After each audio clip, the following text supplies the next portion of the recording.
यात्रा में आपका स्वागत है। आज हम उन अद्भुत मंदिरों का दर्शन करने जा रहे हैं जिनका निर्माण आज से सदियों पहले हमारे पूर्वजों ने किया था। तो आइए इस यात्रा का प्रारंभ महानगरी मुंबई से करते हैं। पूरे देश से यहाँ लोग आते हैं और ये नगरी किसी को नाराज नहीं करती। गेटवे ऑफ इंडिया, भारत का ये प्रवेश द्वार इस समुद्र के तट पर 100 से भी ज्यादा सालों से खड़ा है।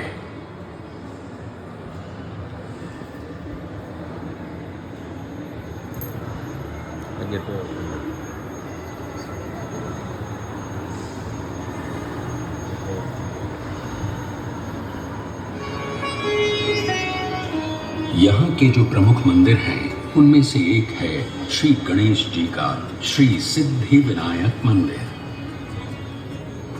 तो पहले दर्शन करते हैं श्री गणेश जी के और दर्शन करने के साथ ही साथ ले लेते हैं गणपति बाप्पा का आशीर्वाद भी।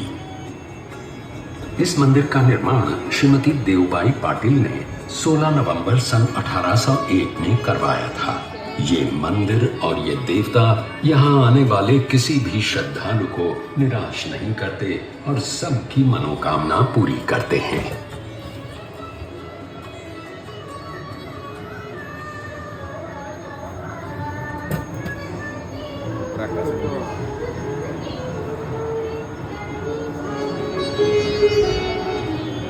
मुंबई से अब सीधे चलते हैं गुजरात। भगवान श्री कृष्ण का ये प्राचीन द्वारकाधीश मंदिर 2000 वर्षों से अधिक समय से यहाँ बसा हुआ है। मान्यता ये है कि द्वारका नगरी में भगवान श्री कृष्ण का निवास ठीक इसी स्थान पर हुआ करता था। गोमती नदी के किनारे बसे इस मंदिर के 2 द्वार हैं, मोक्ष द्वार और स्वर्ग द्वार। 4 धामों में से एक है ये द्वारकाधीश मंदिर। हर साल यहाँ कृष्ण जन्म का उत्सव बड़े धूमधाम से मनाया जाता है।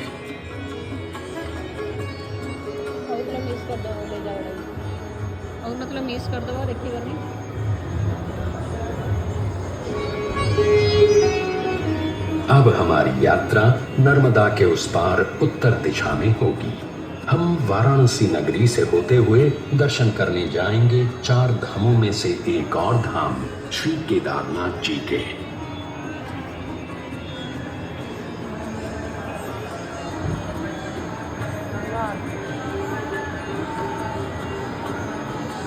केदारनाथ शिव जी का मंदिर है।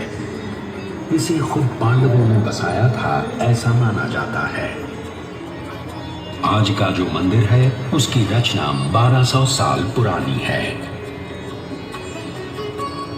इस मंदिर के द्वार हर साल केवल अक्षय तृतीया से कार्तिक पूर्णिमा तक यानी लगभग 6 महीने खुले रहते हैं।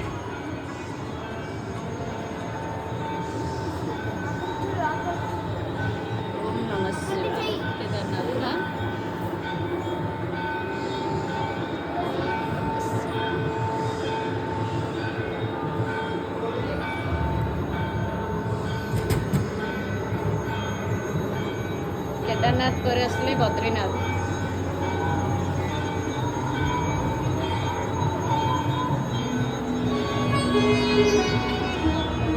हिमालय के गढ़वाल क्षेत्र की पहाड़ियों में बसा बद्रीनाथ जी का मंदिर भी लगभग 3000 वर्ष पुराना है।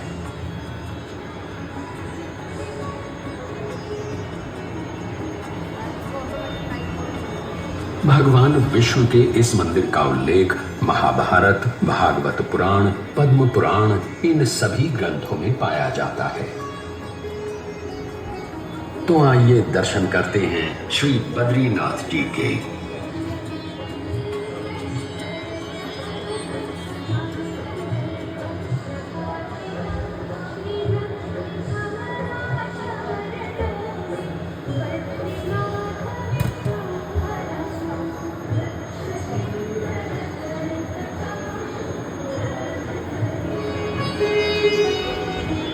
सदियों से लाखों करोड़ों लोग आषाढ़ी एकादशी के दिन भगवान विट्ठल के दर्शन के लिए महाराष्ट्र के पंढरपुर पहुंचते हैं। भगवान विट्ठल की इस वारी को कौन नहीं जानता।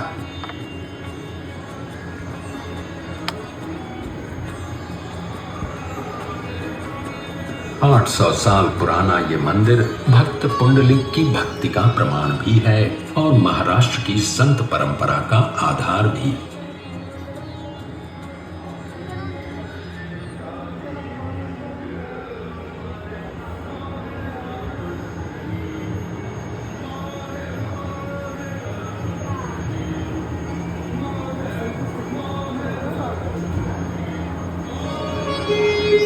महाराष्ट्र से अब सीधे चलते हैं जिंदा दिल पंजाब के स्वर्ण मंदिर में। सिखों के चौथे गुरु श्री गुरु रामदास जी ने ये मंदिर 1577 में बनवाया था और 18वीं सदी में महाराजा रणजीत सिंह जी ने 750 किलो स्वर्ण अर्पण करके दरबार साहिब को सोने से सजाया था। ये अकाल तख्त है और ये है गुरु ग्रंथ साहिब। वाहे गुरु जी दा खालसा, वाहे गुरु जी दी फतेह, जो बोले सो निहाल, सत श्री अकाल।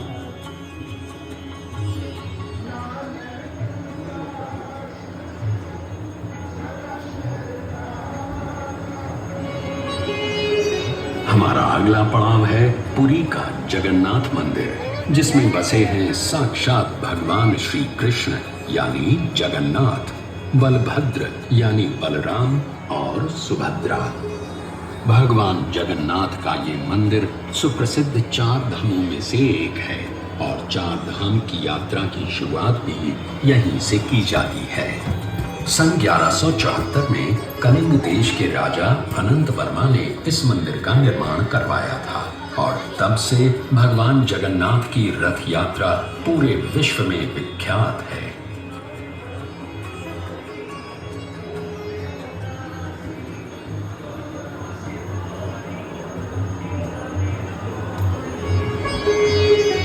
अब चलते हैं दक्षिण भारत के मीनाक्षी मंदिर की ओर। मीनाक्षी जो देवी पार्वती का रूप है, उनके मंदिर का ये 1000 स्तंभों का दालान है। 2500 वर्ष पुराने इस मंदिर के 50 मीटर ऊंचे 14 गोपुरम वास्तुशिल्प के सौंदर्य का प्रतीक हैं। इस मंदिर में 33,000 मूर्तियां हैं और यहाँ दर्शन के लिए रोज 15,000 से भी अधिक भक्त आते हैं।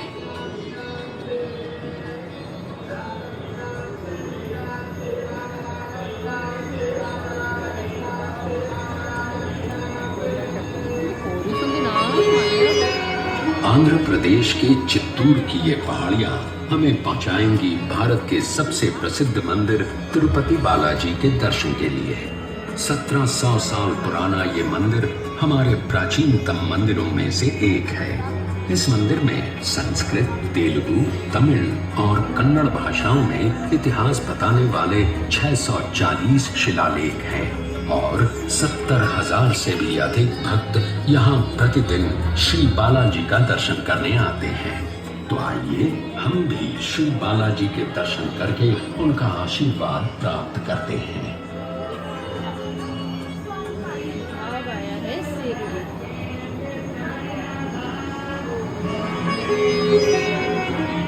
अब इस तीर्थ यात्रा के समापन का समय आ गया है, पर इसे समाप्त करने से पहले चलते हैं शिरडी और ले लेते हैं साईं बाबा का आशीर्वाद। यही वो 100 साल पुरानी शिरडी है, हमारे साईं की शिरडी।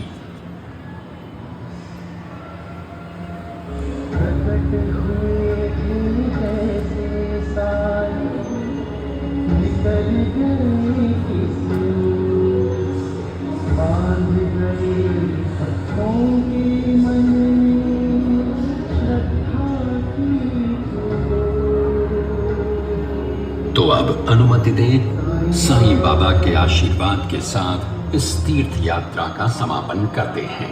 हमें आशा है कि आपकी ये यात्रा सफल हुई और आप हमें फिर से आपकी सेवा करने का मौका जरूर देंगे। नमस्कार।